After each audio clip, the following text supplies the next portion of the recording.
L'Épingle, par Guy de Maupassant. Je ne dirai ni le nom du pays, ni celui de l'homme. C'était loin, bien loin d'ici, sur une côte fertile et brûlante. Nous suivions, depuis le matin, le rivage couvert de récoltes et la mer bleue couverte de soleil. Des fleurs poussaient tout près des vagues légères, si douces, endormantes. Il faisait chaud. C'était une molle chaleur parfumée de terre grasse, humide et féconde. On croyait respirer des germes. On m'avait dit que, ce soir-là, je trouverais l'hospitalité dans la maison du Français qui habitait au bout d'un promontoire, dans un bois d'orangers. Qui était-il? Je l'ignorais encore. Il était arrivé un matin, 10 ans plus tôt. Il avait acheté de la terre, planté des vignes, semé des grains. Il avait travaillé, cet homme, avec passion, avec fureur.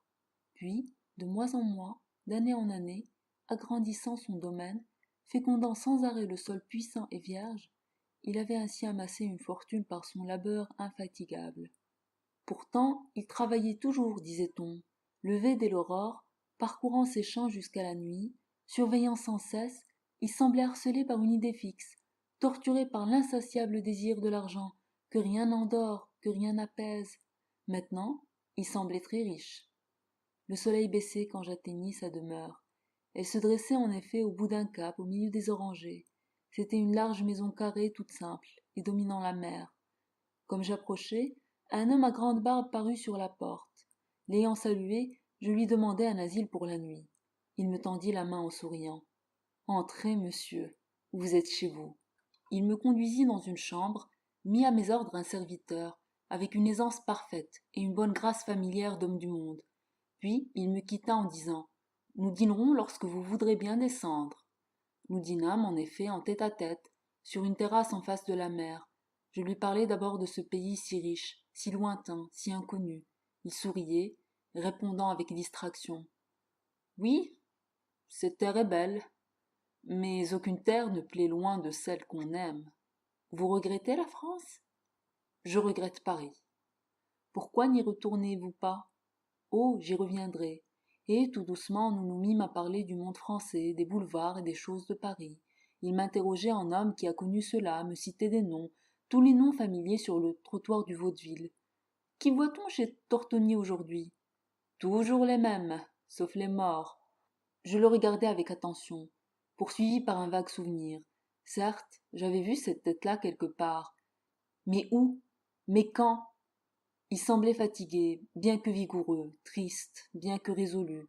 Sa grande barbe blonde tombait sur sa poitrine, et parfois il la prenait près du menton, et la serrant dans sa main refermée, l'y faisait glisser jusqu'au bout. Un peu chauve, il avait des sourcils épais et une forte moustache qui se mêlait aux poils des joues. Derrière nous, le soleil s'enfonçait dans la mer, jetant sur la côte un brouillard de feu. Les orangers en fleurs exhalaient dans l'air du soir leur arôme violent et délicieux. Lui ne voyait rien que moi, et le regard fixe, il semblait apercevoir dans mes yeux, apercevoir au fond de mon âme l'image lointaine, aimée et connue du large trottoir ombragé qui va de la Madeleine à la rue Drouot. Connaissez-vous Boutrel? Oui, certes. Est-il bien changé? Oui, tout blanc. Et la Ridamie? Toujours le même. Et les femmes? Parlez-moi des femmes. Voyons, connaissez-vous Suzanne Werner? Oui, très forte, finie. Ah, et Sophie Astier? Morte. Pauvre fille! Est-ce que... Connaissez-vous... Mais il se tut brusquement. Puis, la voix changeait, la figure pâlit soudain. Il reprit. Non, il vaut mieux que je ne parle plus de cela, ça me ravage. Puis, comme pour changer la marche de son esprit, il se leva. Voulez-vous rentrer? Je veux bien. Et il me précéda dans sa maison. Les pièces du bas étaient énormes, nues, tristes, semblaient abandonnées. Des assiettes et des verres traînaient sur des tables, laissés là par les serviteurs à peau basanée qui rôdaient sans cesse dans cette vaste demeure. 2 fusils pendaient à 2 clous sur le mur, et, dans les encoignures, on voyait des bêches, des lignes de pêche, des feuilles de palmier séchées, des objets de toute espèce posés au hasard des rentrées, et qui se trouvaient à portée de la main, pour le hasard des sorties et des besognes. Mon hôte sourit. C'est le logis. Ou plutôt, le taudis d'un exilé, dit-il. Mais ma chambre est plus propre. Allons-y. Je crus, en y entrant, pénétrer dans le magasin d'un brocanteur, tant il était rempli de choses, de ces choses disparates, bizarres et variées qu'on sent être des souvenirs. Sur les murs, deux jolis dessins de peintres connus, des étoffes, des armes, épées et pistolets, puis, juste au milieu du panneau principal, un carré de satin blanc encadré d'or. Surpris, je m'approchai pour voir, et j'aperçus une épingle à cheveux piquée au centre de l'étoffe brillante. Mon hôte posa sa main sur mon épaule. Voilà, dit-il en souriant, la seule chose que je regarde ici, et la seule chose que je vois depuis 10 ans. Monsieur Prudhomme proclamait: ce sabre est le plus beau jour de ma vie. Moi, je puis dire, cette épingle est toute ma vie. Je cherchais une phrase banale. Je finis par prononcer: vous avez souffert par une femme? Il reprit brusquement: dites que je souffre comme un misérable. Mais venez sur mon balcon. Un nom m'est venu tout à l'heure sur les lèvres, que je n'ai point osé prononcer, car si vous m'aviez répondu morte, comme vous avez fait pour Sophie Astier, je me serais brûlé la cervelle, aujourd'hui même. Nous étions sortis sur le large balcon où l'on voyait de golfe, l'un à droite et l'autre à gauche, enfermés par de hautes montagnes grises. C'était l'heure crépusculaire où le soleil disparu n'éclaire plus la terre que par les reflets du ciel. Il reprit: est-ce que Jeanne de Limours vit encore? Son œil s'était fixé sur le mien, plein d'une angoisse frémissante. Je souris. Parbleu, et plus jolie que jamais. Vous la connaissez? Oui. Il hésitait. Tout à fait? Non. Il me prit la main. Parlez-moi d'elle. Mais je n'ai rien à en dire. C'est une des femmes, ou plutôt une des filles les plus charmantes et les plus cotées de Paris. Elle mène une existence agréable et princière, voilà tout. Il murmura: je l'aime, comme s'il eût dit: je vais mourir. Puis, brusquement: ah! Pendant 3 ans, ce fut une existence effroyable et délicieuse que la nôtre. J'ai failli la tuer 5 ou 6 fois. Elle a tenté de me crever les yeux avec cette épingle que vous venez de voir.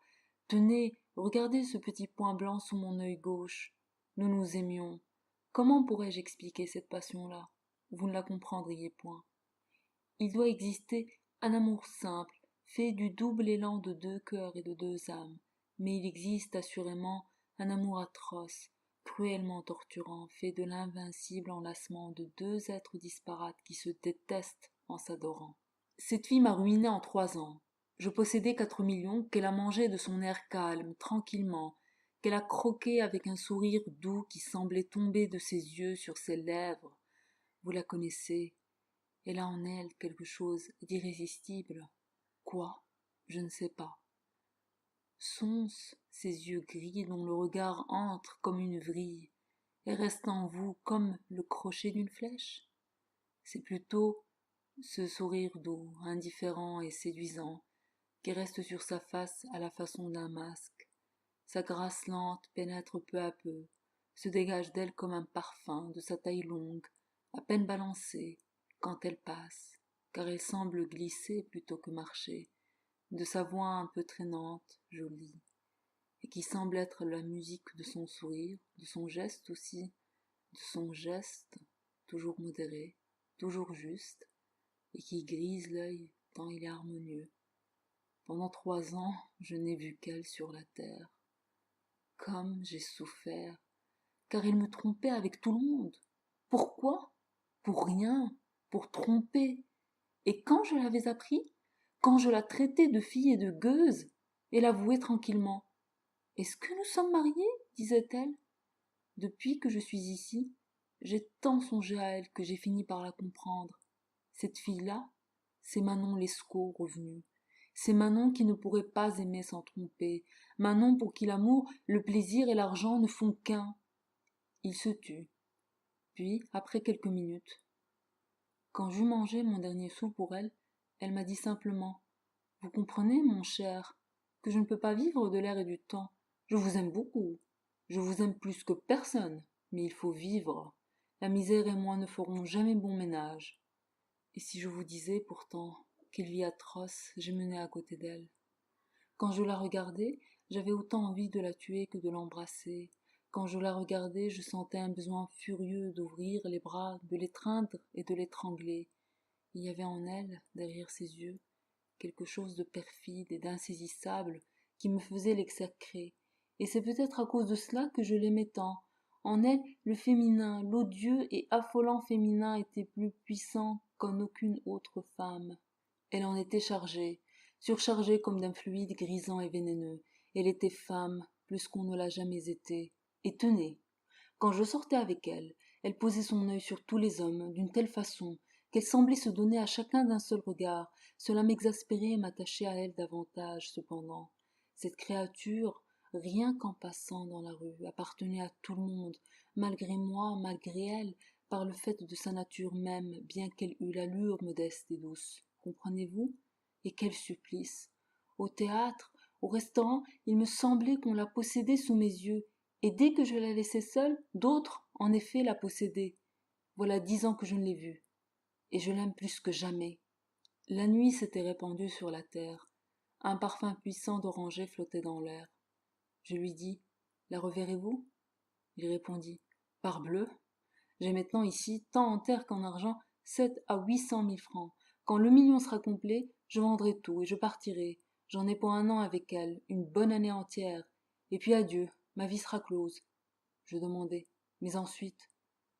Ensuite, je ne sais pas. Ce sera fini. Je lui demanderai peut-être de me prendre comme valet de chambre.